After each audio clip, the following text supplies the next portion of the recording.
Hey guys, it's Sarah. I thought today for my class comprehension illustration, I could break down my photo assignments and kind of give insight as to what I was thinking when I was picking out or taking each picture for each different assignment. So without further ado, let's get started. All right, I'm not going in any specific order, just kind of the layout of due dates for these photos. So starting off at number 1 was the rule of thirds. This was the very first photo assignment we were assigned. Basically, you have to make sure that with the grid of, like, there's a rule of thirds grid, and when it's on top of your picture, you have to make sure that the focal point or the subject matter is hitting one of the intersections of like the cross lines. So for this picture, I chose my roommate's dog. His name is Miles. He's chewing on a stick. So yeah, I went ahead, took the picture, and then I popped the grid over it, made sure that Miles's face was hitting an intersection, and it was. So yeah, and I thought he looked super cute. So that was my first assignment. So the next assignment was the centered composition and symmetry photo. I really love this one actually. I took this picture in Las Vegas at the Bellagio Hotel. There was like a cool garden indoors, and the picture is of this like type of architecture, and I just thought it looked really cool. The symmetry of the building itself, but also the flowers that are surrounding it. I thought the lanterns on either side were really cool, and it just made for a cool symmetric feel. And of course I keep saying building, but the building, I guess, is in the center of the photo, so I thought it hit both marks. Alright, up next is the leading lines photo. Basically, you want to make sure that lines are leading in a certain direction towards a focal point. A good example of this would be the painted lines on a road. I didn't want to take that route because I felt like a lot of people were going to do that, so I was actually laying on a field of grass looking up at trees, and I was like, oh wow, it kind of, the way the trees are, it points to a certain center. There's like a circle in the middle of the trees. So yeah, I thought that was really cool, and I decided to submit that one for the leading lines assignment.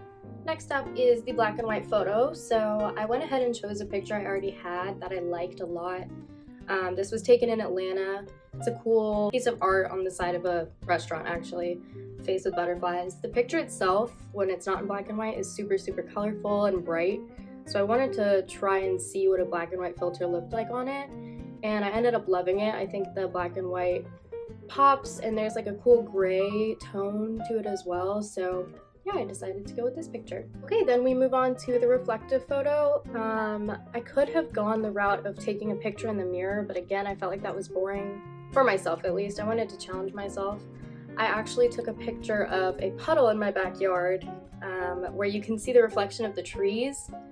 And I thought it was cool because you can see the trees obviously in the picture itself, but then the image of the trees in the water is a reflection of that. So I thought it was interesting and different. I find myself taking pictures of puddles frequently, like getting the reflection in the water. So it kind of tied into what I like to photograph anyway. So next is the action shot. So this photo was taken at my friend's niece's birthday party.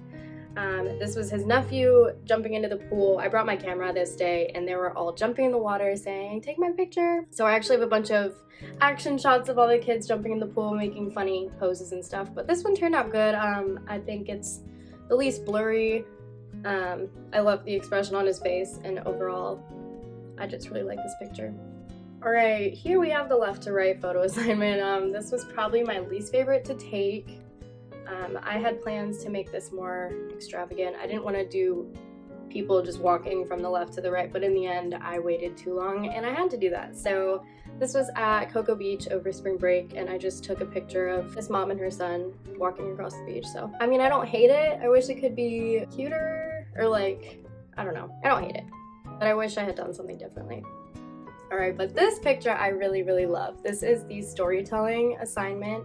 So this is my little sister. It was her birthday, and she opened up a cute little teddy bear, and her face just says 1,000 words. I mean, she looked so happy. She was in shock. I don't know. She was just really happy. She turned 10. This picture just kind of, I think it tells a story of, I mean, I just explained it, but yeah, I really love this picture, so I'm proud of this one. Now we have the framing within a frame, or frame within a frame picture. I actually really like this picture. I took this a while ago before I had this class. It's my friend's cat sitting in the window.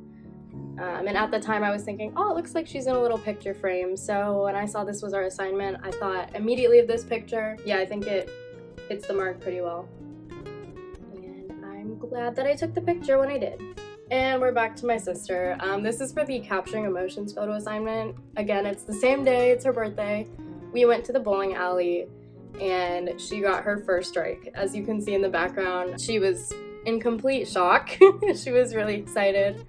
The party hats cracked me up, but yeah, I snapped this picture at just the right moment, and now I can always remember how excited she was when she got her first strike. So I think this picture was perfect for the assignment. Alright, we're almost done. This was the panoramic photo assignment. So I live in Athens. This was downtown. It's one of the shops and apartments up top.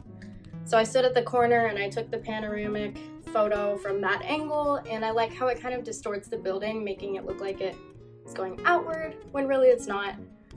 But yeah, and then also if you look really close, you can see Spider-Man in the window, so I thought it was cool. And then I edited the photo to make it look more like gloomy, dreary. I just like the vibe of it with the color of the building. And finally, we have the night shot with no flash. So this was a photo I also had a while before the class started. This was at Disney World. It's the Magic Kingdom, glowing up at night. It was, I think, the 50th anniversary of something, not too sure, but the castle was just lit up and it looked so beautiful. So I took some photos without flash, and then looking back at my camera roll for this assignment, I thought this one stood out a lot. So yeah. Overall, I wanted to say I think the photo assignments were my favorite part of this class. I got to use some of my old pictures that I wish people were able to see, and now people can see them because I have submitted them to you. So it was really fun to kind of push myself, finding pictures I didn't have, like taking the actual shots themselves, and then kind of figuring out what in my camera roll did already work, seeing how my previous photos kind of fit into the assignments without me knowing that I had them. So yeah, I had a really fun time, and I will definitely remember these photo assignments in the future and point out different shots that I have that kind of line up with the assignments that you gave. So yeah, I had a great time.